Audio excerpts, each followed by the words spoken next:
एक बार फिर विवादित बयान दिया। उन्होंने हिंदू राष्ट्र बनाने की मांग करते हुए मुसलमानों पर विवादित टिप्पणी की और इससे पहले भी वो विवादित बयान दे चुके हैं, जिसमें उन्होंने मुस्लिम महिलाओं पर अभद्र टिप्पणी की थी। इस केस में वो जेल भी गए थे। महंत बजरंग मुनि ने इस बार जो हेट स्पीच दी है वो इस कदर आपत्तिजनक है जिस पर फिर से विवाद शुरू हो गया है।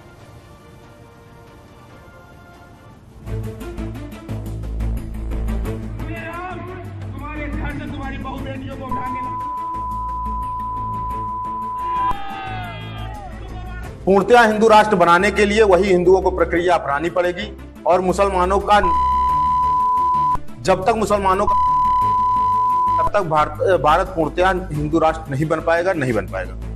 संत के भेष में महंत के एक एक शब्द नफरती हैं, फसादी हैं, उन्मादी हैं, अति संवेदनशील हैं। इनके जुबान से निकलने वाले हर वो बोल एक खास धर्म पर चोट करने वाले हैं और भड़काऊ हैं, जो एक धर्म को दूसरे धर्म से लड़ाने की कोशिश है और इतने विवादित हैं जिसे सुनाया तक नहीं जा सकता, क्योंकि खास धर्म का खुलेआम नाम लेकर इन्होंने हिंदू राष्ट्र के बहाने अपना एजेंडा सेट किया है। लेकिन मुसलमानों के द्वारा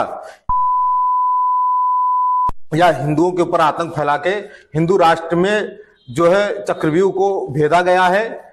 पूर्णतया हिंदू राष्ट्र बनाने के लिए वही हिंदुओं को प्रक्रिया अपनानी पड़ेगी और मुसलमानों का जब तक मुसलमानों का तब तक भारत पूर्णतया हिंदू राष्ट्र नहीं बन पाएगा। भाई आप ये स्वयं जानते हैं या दुनिया जानती है कि भारत एक हिंदू राष्ट्र था और किस प्रकार शांति पूर्वक जी रहा था। नाम है बजरंग मुनि, जो एक अपराधी है और जेल से आने के बाद हिंदू राष्ट्र के पिच पर हेट स्पीच की बैटिंग कर रहा है, जिसका काम धर्म के बीच नफरत की लकीर खींचना है, दो समुदाय को आपस में भिड़ाना है। मुस्लिमों की एक लॉबी है, देश विरोधियों की एक लॉबी है जो ऐसे कार्य करती है। किसी भी हिंदूवादी व्यक्ति का या हिंदुओं का वीडियो हो, चाहे वो माननीय मुख्यमंत्री जी का हो या किसी का हो, उसको तोड़ मरोड़ कर प्रस्तुत करना।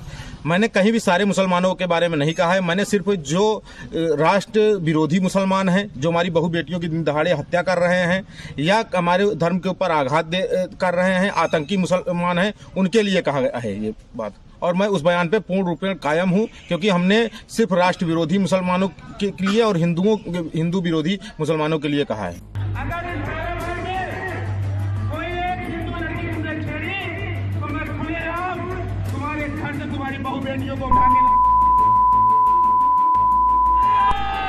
कभी महिलाओं पर टिप्पणी तो कभी खास धर्म पर विवादित बयान देकर उकसाना ही बजरंग मुनि का मकसद है। लेकिन हैरानी इस बात की है कि कुछ साधु संत का भी बजरंग मुनि को समर्थन मिल गया है। हालांकि कुछ संत बजरंग मुनि के विवादित बयान से बिल्कुल इत्तेफाक नहीं रखते। हिंदू राष्ट्र का मतलब राम राज में किसी को दुखित नहीं करना है। हिंदुस्तान में रहने वाला हर व्यक्ति हिंदू है, चाहे वो 1 पीढ़ी, 2 पीढ़ी, 3 पीढ़ी, 4 पीढ़ी, 5 पीढ़ी, 6 पीढ़ी, 10 पीढ़ी पहले सारे के सारे लोग हिंदू थे, हिंदू हैं, हिंदू ही रहेंगे। यहाँ जो मतांतर के लोग रहने वाले हैं सब रहेंगे, किसी को कोई तकलीफ नहीं होगा।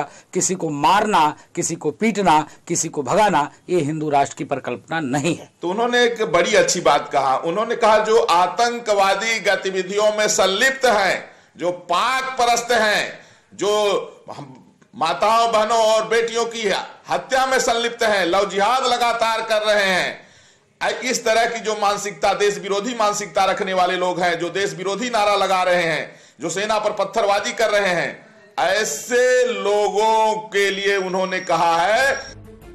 अपने विवादित बयानों को लेकर चर्चा में रहने वाले बजरंग मुनि के लिए हिंदू राष्ट्र का मुद्दा अवसर जैसा है और अपने नफरती भाषण से माहौल खराब करना दिमागी उत्पात है, क्योंकि हिंदू राष्ट्र एक कॉन्सेप्ट है, एक अवधारणा है। इसका मतलब ये नहीं कि मुसलमानों से नफरत की जाए। लेकिन जिस तरह देश के कोने कोने से हिंदू राष्ट्र का नारा बुलंद हुआ और कुछ तथाकथित संत इससे भुनाने की कोशिश करने लगे, इससे तो यही लगता है कि इनका मकसद देश में अमन शांति से खिलवाड़ करना है।